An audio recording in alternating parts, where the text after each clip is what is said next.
పార్వతీపురం మన్యం జిల్లా జియమ్మ వలసల మండలం బొమ్మిక గ్రామంలో పంచాయతీ ఖజానాకు గండి కొడుతూ అక్రమంగా 35 కుళాయి కలెక్షన్లు గ్రామస్తులు ఏర్పాటు చేసుకున్నారు.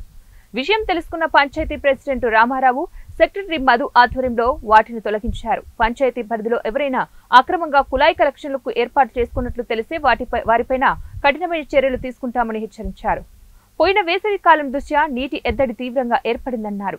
గ్రామ ప్రజల పరిస్థితిని దృష్టిలో పెట్టుకుని ఎవరైనా కుళాయి కలెక్షన్లు కావాలంటే సచివాలయానికి వచ్చి తగిన ఆధారాలు చూపిస్తూ కుళాయి కలెక్షన్లకు పెట్టించుకోవాలని ప్రెసిడెంట్ కోరారు.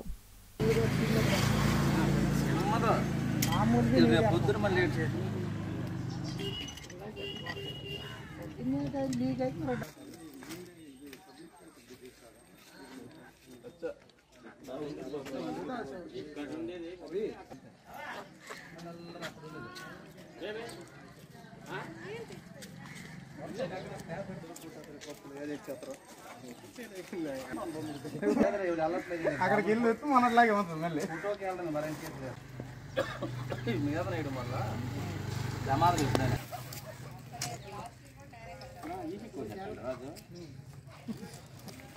హలో ఇంకోటి